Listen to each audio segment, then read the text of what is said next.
broadcast network, AfterBuzz TV. Over 20 million weekly downloads in over 150 countries, and your number one source for after-show entertainment.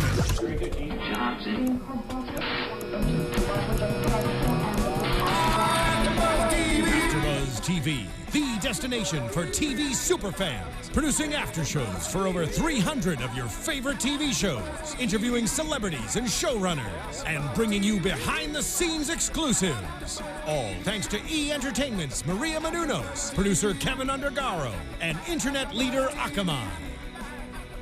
Now, let the buzz begin! Dun, dun, dun. Dun, dun, dun. Dun, dun, dun. Lucifer. Woo! Hi, guys. Thanks so much for tuning in to AfterBuzz TV. On tonight's show, we will be discussing Season 1, Episode 4, Manly Whatnots. On the show, Lucifer. I'm your host, Samantha Benitz. You can find me on Twitter and Instagram at Samantha_Benitz. And here's my lovely co-host, Dave Child. I am very lovely. I'm Dave Child at Mr. Dave Child on Twitter and Instagram and DaveChild.com. Ooh, all right, so if you're ready today. to groove. I know you're missing Steven. He's not here today, but he's here in spirit, and he'll be back next week. Right. So today we're going to give you the lowdown on what happened on Episode 4. So let's get started, Dave. Yeah, let's What dive did you into think about Episode 4? This one was a rough one for me again. Like last week, I really want them to keep going dark, and I want them to go darker. What was really nice was we got some Amenadiel and Maze kind of conspiring. And we'll talk about this as we talk about the whole show, but like I love the fact he has the scars on the back, and you talk a little bit more about his origin and kind of his magical background with Lucifer. But yeah, the case was interesting this time around, and I did like how it dealt with people that were like the game. So it was a fun one, but I want them to keep going darker and more magical. I think a lot of people definitely agree with you, and that's why this show is iffy on whether or not it's going to have a Season 2. Right. So I'm going to let you guys know. I did a little research, and according to TV by the Numbers, Lucifer premiered to a solid 2.4 rating 2 weeks ago, especially after X-Files had that nice premiere, and people kind of thought that it would drop off soon after, but Episode 2 held up pretty well, scoring a 2.0 and retaining its lead-in at just about the same rate. It's still early yet, but in 3 weeks' time, Lucifer will have a smaller lead-in when the X-Files goes away. Oh, people are wondering. But they did say that the show is looking like a good bet to return. So, Right. Lucifer fans, maybe you can rejoice soon. Yeah. So what did you think about the episode? What do you think about the main case, the main storyline? So let's get into it. So as far as this episode, I mean, we are introduced to this character, Lindsay Johnson, and she got involved with this guy from the Players Group, who we kind of learn more about throughout the episode. Players Club. Yes. Who decided to intro himself with the Eye of the Tiger music? Yes. Which is why we decided We to brought start the it show. back for you. Yeah. That's what we do over here. So We're a bunch of players here as well. you know the game.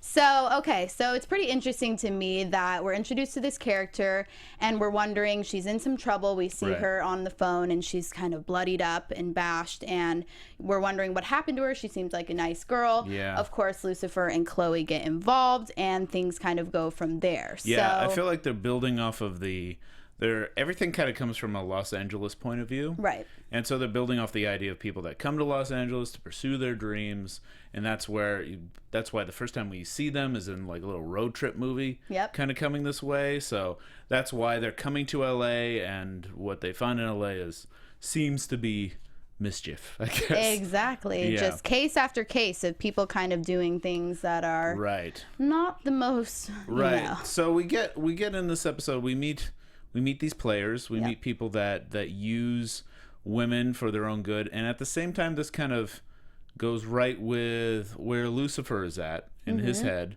where he's trying to get over Chloe by sleeping with Chloe. So he's trying to get with Chloe, so he's dealing with all these players that are trying to play the game themselves. Exactly. It reminded me of that show that was on a while back. It was a reality show about how guys would basically teach other guys to get any girl by just utilizing certain tactics and catchphrases and wearing statement pieces. So they really reminded me of that because they bring up Peacocking. this whole conduct of kick-ass caveman. That's what it's. Right, Carver. they call it being a kick-ass caveman. Yeah, Carver brings up Yeah. his whole production, and he has all these principles: be seen, stand out, take risks, be a protector, be a leader, be confident. But underneath all of that, this guy is vulnerable. He's in love with this Lindsay girl, we find out later in the episode. And it's just a really big parallel to me to show how fake things can be in Los Angeles, but furthermore, Right. anywhere. The illusion is always different than what it actually turns out to be in real life. So I really felt like this was a good episode to kind of show the relationship between these two characters, Carver and Lindsay, but also with Lucifer and Chloe, where you see Lucifer really wanting to get to know Chloe, but because he has some type of interest in her, but furthermore, because he's wondering why he can't get under her skin and under her clothes as well. Right, yeah. Ooh, nice. You like nice that there? turn of Hello, phrase. slip that in there. So, it's interesting that Chloe is still holding her ground up to this point too, Yeah. because now I can tell in this episode she finally is realizing who she's dealing with. Right, the devil. of course. Yeah. It is nice to have her kind of realize, put the pieces together finally, that he is probably supernatural. Right. And thinking that, noticing all the people throughout the episodes that we have seen, that he's thrown through plate glass windows, that he's manipulated and kind of turned dark on them. So, she's finally come to this realization that that she might actually be dealing with the devil, so starts asking more and more questions about why the devil is there and who the devil is. And also, I think she's dealing with kind of her own interest with Lucifer herself and trying to figure that out. I mean, it was interesting, this scene where she's at home and she walks in on him naked while he's making her breakfast. Right. And she didn't turn away for a few seconds there. Let's talk about this Friends moment that happened in this episode. It's in other sitcoms, but the most famous version of this I know is the Rachel walking in on Joey, I think, in Friends. That's what it just reminded me of. And that I couldn't believe that Lucifer was going towards they're doing the Friends moment. They're doing the, you saw me naked, so Right. you're gonna have to see me naked thing Exactly. later on. So And we're right. Actually, it's Chloe who's naked originally, and then it flips. Chloe's naked first, and he's broke into her house. Yep. To make her breakfast, so that's a nice thing to do in a B&E, is make some eggs. Yep. And then she comes down, and surprise, surprise, her robe falls down, and so later he decides to pull a Joey and just be naked in front of her, which is, by the way, I'm revealing how much of a Friends fan I am. But that was a move that Joey tried to pull on many girls in Friends. I don't know why I'm talking about Friends so much in this episode. But, Just an oops, what did you just see? yeah, just Do you like oops, it? I'm naked. This will work. What do you think? That doesn't work in real life, people. Don't actually learn lessons from Lucifer, a million moms out there. But during that moment, he also turns around and we see the scars on his back. Mm-hmm. And I found this moment interesting, and probably the most interesting moment of the episode for me, because a few things are revealed. He talks about how it's probably his father's fault that his back is scarred that way, which makes her think that he has an abusive father. And I think that's the most interesting side of Lucifer that I want to see explored more. The idea that he's someone who has a distance with a father figure, even though the father figure is God. But also, I like that he made it clear that Maze was the one that took the wings off. Yeah, that's what I was going to add. I totally agree. It's interesting how they're kind of showing a human-like dynamic, between a father and a son, and how that relationship can become tarnished over time due to Right. different personalities or different choices being made that necessarily the other person doesn't agree with. But furthermore, we also see the relationship with Maze and Lucifer, which is going to totally turn heads, I feel like, in the upcoming episodes, because I think they're going to divide because they have a conflict of interest at this point in time.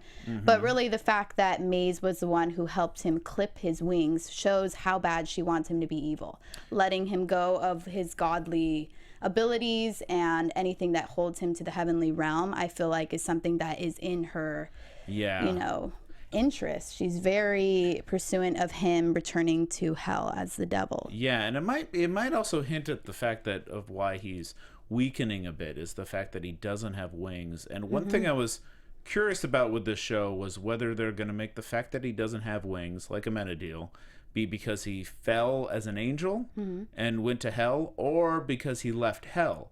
And having Maze be the one to cut off the wings means it's like the comics where Lucifer left hell. When he left hell, he had his wings cut off. In the comics, it was by Sandman, Morpheus. But like it seems like it was Maze in this one, and that's why he's not ruling hell anymore, and how he is able to stay on Earth and not walk around in slow-mo the entire time. Like so the wings can keep him in hell as well. Yeah, maybe. It depends on what rules they decide to do, because it also might just make him more powerful, or it might, maybe whatever's happening right now where he seems to be weakening, that's a key to everything. And a lot of people in the live chat, by the way, I am reading the live chat when you get a chance, so say hey when you go to us on YouTube, and then as we're filming this live on Monday, we could see what you're saying. A lot of people, before we started, I noticed, were talking about, like, in the teaser trailer for last week, we saw them opening a chest, which they never do in this one. Right. And I think it's because last week they were teasing all of the magic angel moments that were supposed to happen. And I think the opening of the chest is something we're going to see in later episodes. And I think it's going to be his wings. So I think that's I could see that. kind of where it's moving to. But there's also that important scene in this episode with Amenadiel and Maze. I think you brought up. Definitely. So what do you think is going to happen there? Oof, I'm feeling like now we kind of see Amenadiel having humanly desires.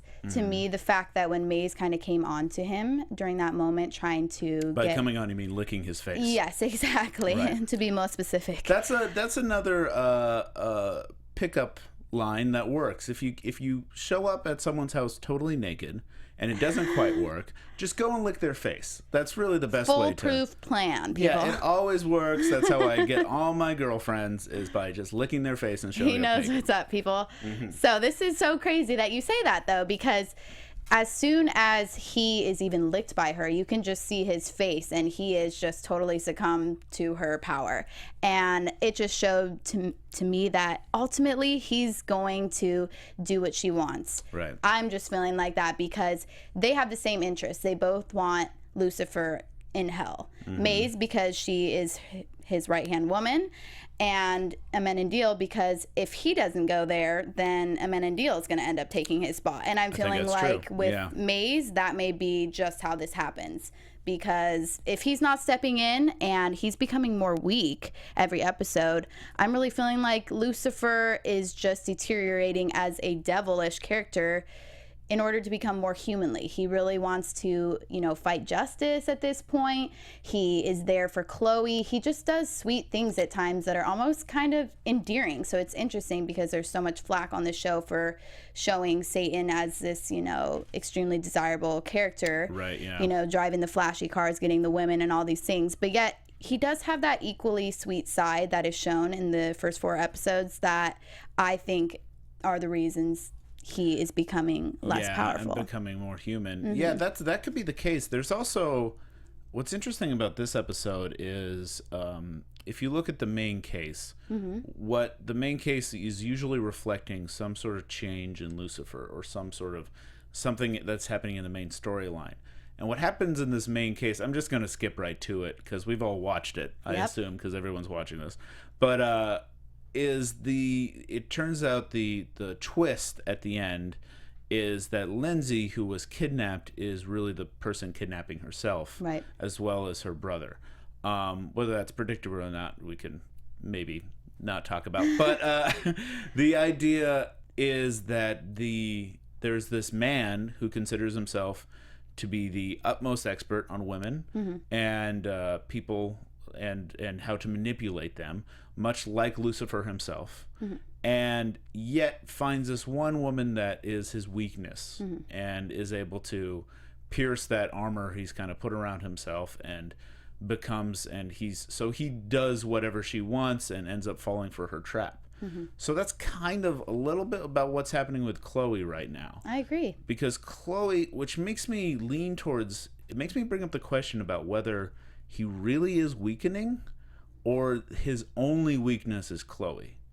Being around Chloe, potentially. Because Yeah. she was in that scene. Right, and maybe not even being around Chloe, but being Chloe's like the only one that could actually hurt him for some reason. Because we saw in that scene that happens towards the end where he confronts the bad guys, and I believe Lindsay, like, he gets shot in this episode, in the beginning of the episode at least, and I think towards the end, but I don't think he gets any bullet wounds until the one shooting him is Chloe. I could be wrong with that. There could be, you can let me know if there was some bullet that I missed here. I wasn't counting all the bullets in the episode. But I feel like the only way he can get hurt is through Chloe. So it makes me wonder as to her mystery, like who she is and why she's the only one that can hurt him. Right. So that might be something that they're actually hinting at. So, I mean, what do you think about Chloe and Lucifer's relationship, and how do you think that'll progress? I'm just thinking they're going to be even more and more intrigued with each other. Now that Chloe knows what he is, she wants to know his position in her life and kind of why he's here. Is he here to help her with crime? Is he here to fall in love with? Is he here to teach her a lesson? I feel like she wants to know what's going on.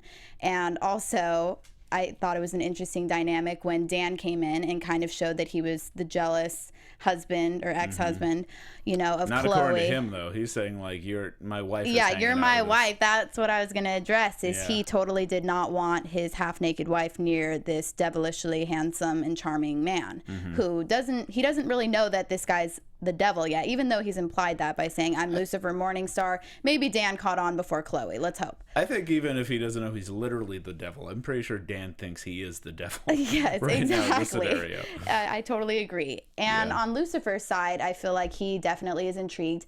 And he was saying in this that, now that Maze wants him to go home, the danger of getting hurt is the most thrilling part to him. So I really feel like he's going to just get even more and more wrapped up in this love story. And I'm not really sure how evil his tendencies are going to be until it's a make or break moment, which I feel like is nearing, because he's losing his powers. Now he's able to bleed. Now things are going to be changing. Yeah. And he's also intrigued about all of the weaknesses that he's finding. That's kind of what keeps the show going, is him trying to figure out why he's like falling for this girl, or why his charms don't work on the girl, and now why he's being weakened, because he's never experienced that before. He's immortal and he's been around since literally the beginning of time. So he's experiencing something new, and he's trying to figure out why. And that's why he keeps getting involved in these cases and keeps getting involved with Chloe herself, which is and they're also bringing in the fact that he is a powerful nightclub owner, which is how the police use him to kind of keep the cases going themselves. It's interesting that you talk about Lucifer and Chloe, because I just read an interview with the showrunner Joe Henderson, who commented on their dynamic, and he said the first driving mystery is a two-pronged thing of our two main characters, Lucifer and Chloe, trying to figure each other out. That gets us through a number of episodes, but we're not dragging that throughout the entire season. We got a 4-parter, a 2-parter, and a sort of 6-parter going on to give you a sense that you don't know when a story is going to end and give some variety to the season. So they definitely don't want to rely solely on those two. That's true. So I think they're going to implement some more supernatural elements. What are you feeling? I mean, I feel like they are going to have to eventually have Chloe realize he is the devil, and this is a nice way to delay that, is to actually have her shoot the guy and see the blood and be like, oh, you're just a normal guy, it's all in my head, you were lying the whole time. And she has to come around to the idea that he is could be the devil. Some interesting moments that happened in this episode with that was that she saw a little flash of red eyes in a reflection, and kind of then started to believe that kind of cemented the idea that he is the devil. I could shoot him and he'll be okay. And I thought it was funny that in the previous scene he said, sorry I can't show you a tail or horns, because I kept thinking, like, couldn't you show him the whole faceless thing where you become like a red faceless person for a little, like, brief moment? But I get maybe that only happens when he kind of hulks out and starts to be like, I really want to punish a person. I was going to ask you, so what did you think about the scene where he's punishing Lindsay and Kevin? Yeah, you do get to see a bit of his darker side there, which I was happy to see. I really kind of wanted him to do to someone what he does to the producer in the pilot of the show. Right. Because the way he was able to manipulate and or at least kind of torture the producer in some strange way that we see later. He's in a loony bin and like cracking his head against the wall. Right. I kind of bloody pulp. Yeah, I kind of wanted more of that. I kind of wanted that darkness to come back. So when he starts to kind of really tower over someone and kind of be a superhero, because in that same scene, you see him with super strength. You see him like holding back a bag from Carver, who's trying to take it and give it to the proposed kidnappers so he can get Lindsay back. But he's able to stop him. There's no moment where he's like, oh, why am I not able to stop Carver from taking it? So there's all these moments where he's being a superhero devil person, but it isn't until Chloe steps into the room or shoots the gun that makes that something happens. So. I noticed that too, and I feel like a theme that I've kind of seen in the last few episodes is right when he's getting up to punish somebody, I feel like we get right up to the moment, and then something happens, like a cop will step in, and a deal comes, or there's never this like extreme evilness that I kind of see with Lucifer. Like we build up to this moment, and it makes me feel like they're leading up to something really crazy happening, since it's kind of been more focused on the procedural elements of the show and as well as the dynamic between Lucifer and Chloe. But I really do think a lot of fans want to kind of see that the darkness pulled out of him even more. But maybe it's kind of dwindling, especially with his powers. So maybe there's a reason why they're not really having him punished per se. And maybe he's kind of going to build up this whole desire to have that aspect of his life back when it's completely missing. So I'm hoping that will kind of come into play a little bit later. Right. And how did you think about the whole thing where he is just pretty much pawning his body off to Chloe this entire episode, and she's not having it? Do you feel like that's going to change later, or no? Yeah, well, they're the will they, won't they throughout the whole show. So, and the good thing about that is like he's not just like I don't want to say like roofing other women that kind of step into the room with him, but he has this like irresistible charm that he kind of like exudes that any woman will just like fall for, and she's the one that doesn't have that, and that makes her more of a chase for him, and also an idea that like he's that he'll like, I think when they do fall for one another, it'll be more of a truer kind of love, because she's not dealing with the devil hormones that he's like throwing out. I'm wondering why he isn't seduced. I was glad to see like one the gay guy who kind of was like falling for him, because I'm like I bet like he's like attracting a lot of those guys, because he's Lucifer. He's not gonna go with one way exactly. He has this power on women because they have a carnal fascination with him. And clearly, I mean, he shows his power, especially in the whole auditorium scene where Carver is telling everybody how to do it, how to pick up women, which reminds me the name of that show is The Pickup Artist. That's what I was remembering earlier. Right, yeah. But, yeah, exactly. Thank you. Shout out to that show. Yeah. But nonetheless, during that scene, we see Lucifer kind of stand up in the audience and let everybody know, oh, these tricks don't really work. And what do you do if you implement all these tactics and yet you still can't get the girl? Mm-hmm. And he points over to Chloe right next to him and kind of puts her on blast and lets everybody know, yeah, she's a cop. And so I feel like his tactics to obtaining justice every episode kind of go haywire, but it strangely works for the case every time. Right. It's strange because he's not used to dealing with the trifles of being a human. He's a guy, to do a video game analogy, he's in God mode the entire time. He's like walks into a room and it doesn't really matter what happens because he's gonna get out of it unscathed. Yep. So but not anymore. Right. So now it's a whole new world for him. Now he can get hurt, so he's going to have to deal with how not to get hurt, yet still not lie, because he doesn't seem to have the ability to lie. So he has to talk his way out of stuff by just like holding back some truth or picking out what truth to talk about.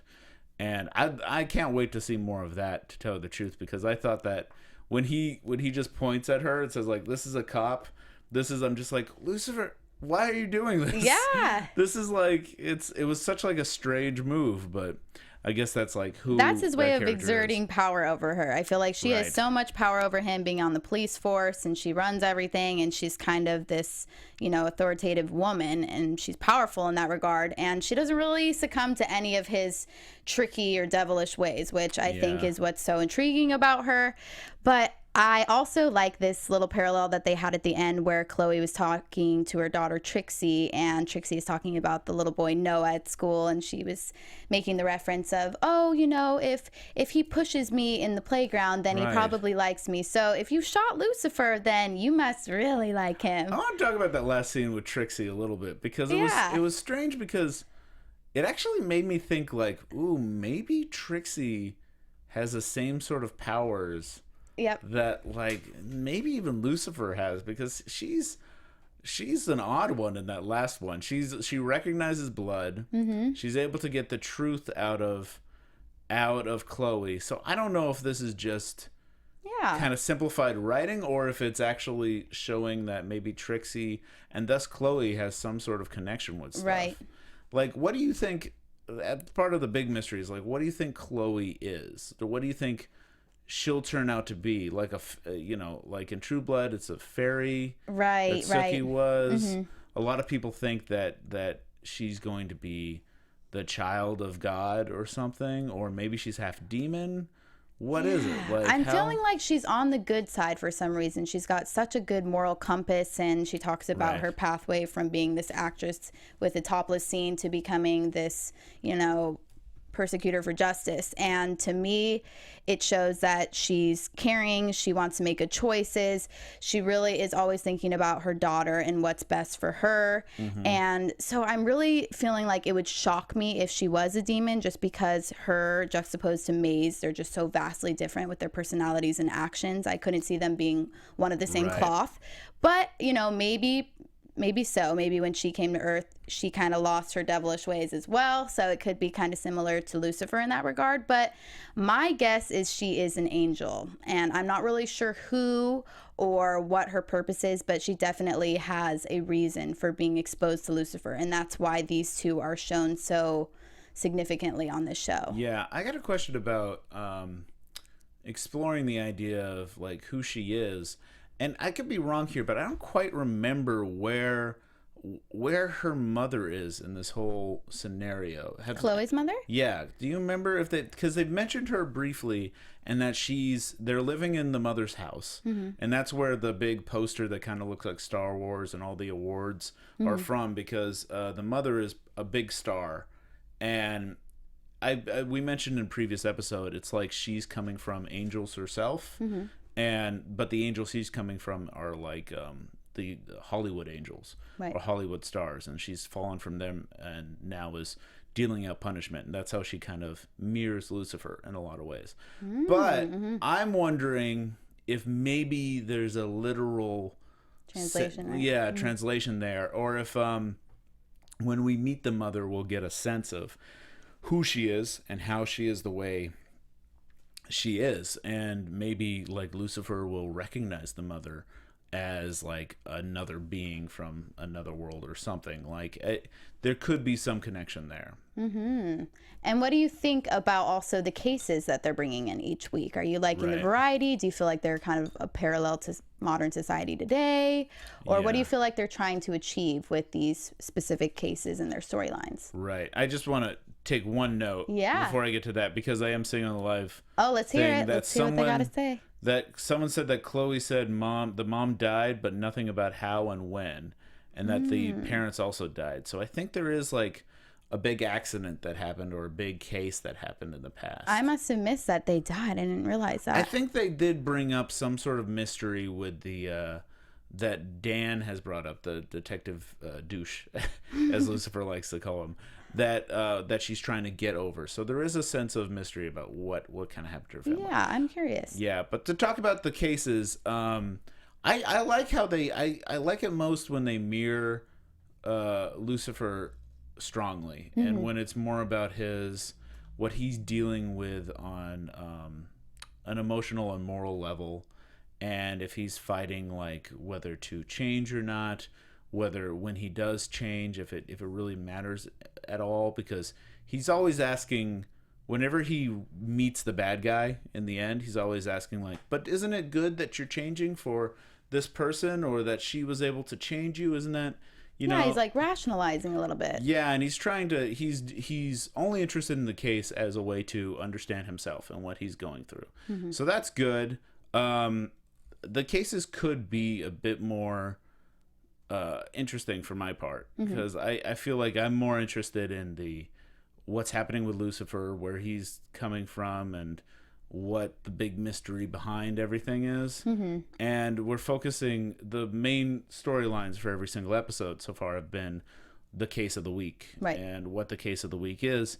And I like the paparazzi one, and I like a few of the other cases, but the twists could be more surprising, I think, because it's when a case involves, because there's so much supernatural stuff to deal with, and sometimes a case involves like 2 or 3 people, and that means you know it's going to be one of the 2 or 3 people, right? So it ends up being kind of like easy to decipher who did it, kind of. Right, because as soon as you realize it's not, with this episode, like, did the case surprise you in this episode? I will say this case did surprise me for the first time. I didn't see her brother being the one who was involved and that she kidnapped herself. I really wasn't expecting that. I kind of thought it was somebody that Carver knew. I was figuring it was like guy number 2. It's never guy number 1. It's guy number 2. Maybe I feel like that, in these cases. maybe it's that guy that got the number of the name tag girl. Yes. I got a question, by the way, just to kind of go on a little bit of a tangent.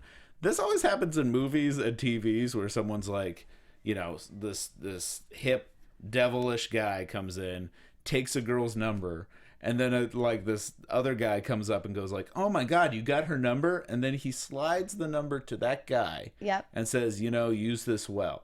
That's happened in movies and TVs before, and I'm always wondering, how could it possibly turn out good for that guy? You have to have a very good phone game, because if you're just calling as a stranger to a woman's phone who she's perceiving, oh, I gave this, you know, my number to a specific guy last night, and then, you know, a different person calls, and you're going to be taken off guard and feel like, ugh. Would that ever work on you? Would no. it just be like if I'd be a stranger so scared, called you? like, movie phone line. Hi, you don't know me, but I know the guy that picked you up at this one bar, but he didn't want to be with you, so I'm just going to... And then that takes out the cute level of it. It's like he's not being assertive anymore. Like, he's no longer taking interest. He, like, handed you off, pawned you off to his friends. So I wouldn't be very flattered personally, but hey, maybe some girls like it. Right. By the way, I am noticing some people are talking, this is going back to, a lot of people are wondering if Chloe is going to be the sister of Lucifer, and that would be very disappointing. Someone said, Ivan Soto said, like, gross, no Luke and Leia deal, which is, that would be, boy, that would be tough. I know. I'm just hoping they're not related, just because I feel like there is a spark there, and maybe this will be the person that gets her out of her relationship with Dan. But I don't know. Getting into a relationship with Lucifer. Yeah, I don't think that would turn out well. Yeah, it sounds like at best a temporary fling. Right. Unless you're really into S&M or something. He might be great at that. So do you think Lucifer is going to get progressively more evil, or do you think he's going to become more human as it goes along? I think he's going to become human. My hope for the show, and this is where I'm wondering if they're going to go, is that throughout the first season, he's going to become more human. And then at the end of the first season, he's realizing that's the wrong path he should be on. And then he's going to start to go darker. That's where I'm guessing they're going with this, because you just can't keep getting more and more human as the show goes on. He's just going to be a dude by the end of it. You know, so eventually, you know, as he gets more and more human, it's just going to become Castle, and he's just going to be he's going to morph into Nathan Fillion. Yeah, as it kind of goes on. Pina coladas on the beach on a Saturday. yeah. Which is what is that your definition of being a human? Yes, having that's pina my coladas? dream human life. That's like, you know, what typical human things, having pina coladas on a beach. I'm like, okay. Yeah, I would say maybe having a family or experiencing yeah, of course, loss. all those awesome things. You don't think a supernatural being could just kick back on a beach and enjoy a pina colada? Yeah, I mean, yeah, Supernatural kind of shows the mix. And on that subject, right. Let's see, Joe Henderson commented on the whole supernatural element, how people wanted to see more of it. But I want to hear your thoughts before I tell you what he said. Do you think they're going to implement more realms, more demons, more angels, or do you think it's going to stick more with the case? I mean, I've been saying and I feel like a lot of the people on the chat are kind of with me on this, because it seems like most people keep talking about, maybe it's because we're talking about it so much, about whether who's human and who's not human, what's the big mystery behind everything, and that so I'm just wondering, I'm championing the fact that I want more demons to come out. I love the little Easter egg that they planted in the pilot of like what happens with all those souls in hell. So I want some souls from hell to come out. I want them to be fighting souls from hell, and they can fight normal cases as well.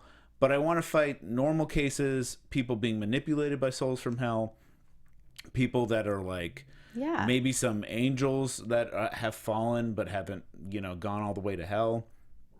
And I know that's very like supernatural, but like, as in the show Supernatural. But I like the show Supernatural, and I think this is coming from a place of a different perspective.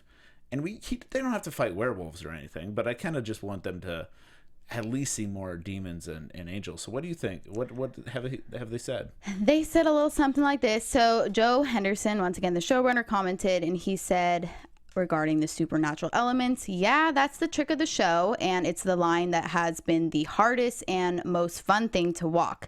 Too much and you become an entirely different show. Too little and it becomes a show I don't want to watch either. So he kind of agrees with you there. Okay. He kind of wants a mix, a good balance. Furthermore, he said some episodes will be a bit more fantastical and others will be more grounded and just have a touch of it.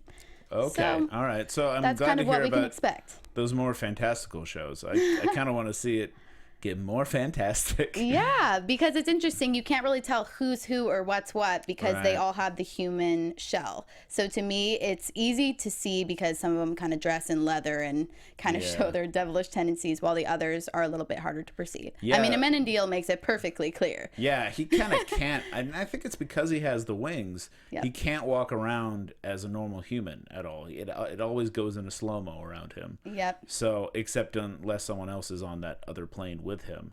So he has to deal with that. But he's also, I don't know if we really talked about this, about how he digs Maze. How he was feeling that. And he seemed like, as powerful as he was, she was a good fight for him. Right. Or did he want to be fought? I think that's the weakness, is because he was able to fight her pretty much up against the wall, but as soon as the lick on the face, he's like, oh, what are these feelings I'm having? Yeah. What am I experiencing? About going back to heaven. So it could be fun where they go with that. So I totally agree. So we got some news and gossip for you guys this week. News and gossip. AfterBuzz TV News. Okay, so it's still going on with the 100 Million Moms. They continue to say that Fox's new drama, Lucifer, is spiritually dangerous. I have a response from Henderson, so I'm getting into that with a little prefacing from the 100 Million Moms. As I go on, the new program, Lucifer glorifies Satan as a caring, likable person in human flesh. The character Lucifer Morningstar makes being the devil look cool. He drives a fancy car, he gets out of a speeding ticket, owns a nightclub in LA, and is irresistible to women. Now, Henderson responded to that, and he said, I don't mind someone judging me after seeing what we've done, but having this knee-jerk reaction of a show that I think has a very Christian message to it, which is anyone can be redeemed. Right. What a lovely thing to get out there. there. I guess the question is, can anyone be redeemed? And the devil is exploring it. It's hard to think of a more Christian message than that, but instead they twist it to this knee-jerk thing. More power to them on that. I hope they watch the show, and I hope they change their minds on that. So yeah, that's a good point. I mean, it is a redemption story, so it is about someone kind of, you know, being redeemed. And if you look at in the Bible, you know, it's, you know, always throwing the first stone or dealing with and forgiving the thief on the cross. So it's, you know, that's always been a part of the story. So. Right, forgiveness. So we'll see if it comes into play. So let's do a little predictions to finish out the show. We're gonna start with Dave over here. Your AfterBuzz TV predictions. Oh, it didn't. The lights didn't flare. Oh my God! He was waiting. I was so ready to be all like powerful. Anyways, I think that we're gonna get darker. Oh yay! Now, your AfterBuzz TV. Okay, now it's official, people. Okay, cool. Thank you. Yeah, I think we're gonna get spookier like this music. I think it's gonna get. And that's what I'm going to keep. That's my wish fulfillment, is that it's going to get darker. He's going to get darker. I want him to be the smartest man in the room, not just the prettiest. And that's where I'm hoping they'll eventually go as he pursues this like way, and then maybe finds out that God is fighting against them, and then he's going to go against God. I want him to be more evil. I'm kind of with Maze on this entire thing. I'm backing her up on this. So where do you think it's going to go? Oh, I see where you're going with that. And I really feel that Maze and Menendil are going to team up. And he's going to have to sacrifice his wings, potentially, in order to get Lucifer back to hell, which may end up in cause getting him sent to hell. So I'm really curious to see where that's going to lead. I also have an additional theory. Throw it in there. I think...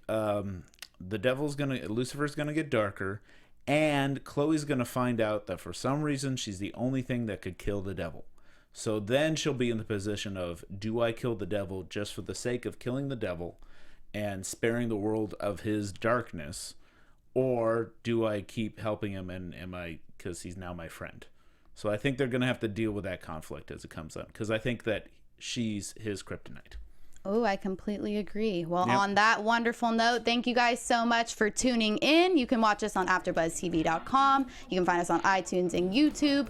Follow us. Please remember to review us and give us all the 5 stars, thumbs up, all that jazz. And thank you so much once again for tuning in. I'm your host, Samantha Benitz. You can find me on Twitter and Instagram at Samantha_Benitz. You can find me at Mr. Dave Child on Twitter and Instagram and DaveChild.com. Take care, guys. Bye, guys. From executive producers Maria Menounos, Kevin Undergaro, Phil Svitek, and the entire AfterBuzz TV staff, we would like to thank you for listening to the AfterBuzz TV network. To watch or listen to other after shows and post comments or questions, be sure to visit AfterBuzzTV.com. I'm Sir Richard Wentworth, and this has been a presentation of AfterBuzz TV. Buzz you later. The views expressed herein are those of the hosts only and do not necessarily reflect the views of AfterBuzz TV or its owners or principals.